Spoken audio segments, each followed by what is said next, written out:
bienvenidos a nuestro bloque Buena Salud. Estamos con la doctora Miriam Velarde. Ella es neuróloga del Instituto Nacional de Ciencias Neurológicas y vamos a hablar del déficit de atención en niños, pero además con el componente de la hiperactividad. Doctora Velarde, ¿cómo está? Bienvenida.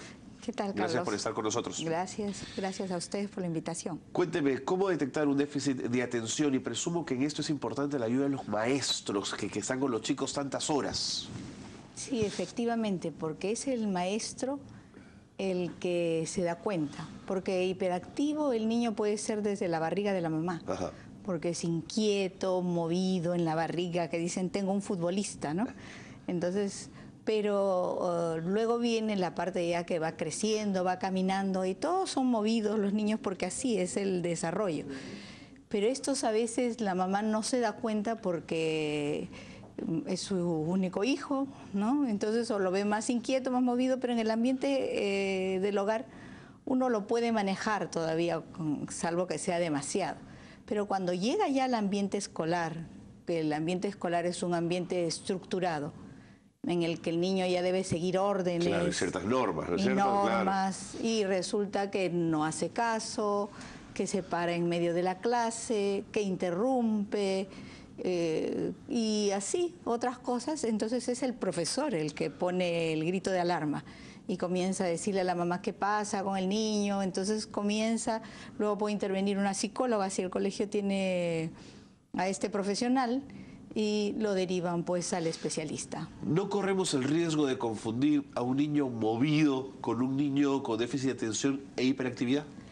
Sí, efectivamente, porque puede ser un niño, también puede ser un niño que sea muy inteligente. Así es. Entonces resuelve todo lo que le dan, por ejemplo, pero rápidamente, y cuando ya no tiene nada que hacer comienza a fastidiar, ¿no? A la gente, a los otros niños, a los profesores, y entonces por eso es que hay que hacer la disquisición diagnóstica. Realmente el diagnóstico es eminentemente clínico. Ok, ¿en qué consiste? Y el diagnóstico nosotros lo basamos especialmente en la historia que nos va relatando la madre, y tenemos que cruzar la información con lo que nos dice el maestro, porque no podemos tener una sola fuente que nos dé los datos, porque de repente para la madre o para el profesor el chiquito le parece, sí, pues un niño terrible, claro, ¿no? Como dice a veces, que hay una propaganda que dice, es una bala mi niño, ¿no? Es una bala, es claro. una bala, ¿no? Entonces, pero nosotros tenemos que cruzar la información, entonces ver, porque si es un niño inquieto, movido, pero no perturba el ambiente escolar, no hay mayores problemas, entonces es solamente darle unas pautas y de conducta y se acabó. El sentido común nos dice que son más los niños que las niñas quienes tienen un déficit de atención ligado a hiperactividad.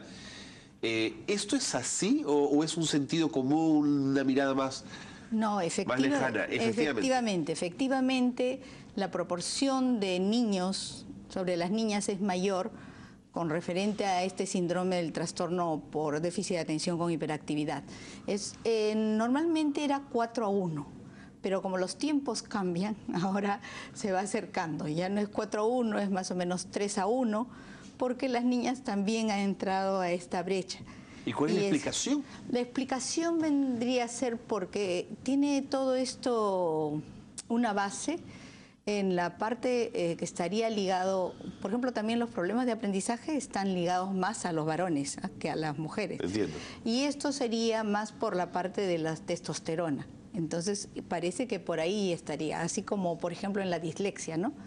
No le puedo creer. También hay más varones disléxicos que mujeres, ¿no? Pero como le digo, todo esto va cambiando con la época.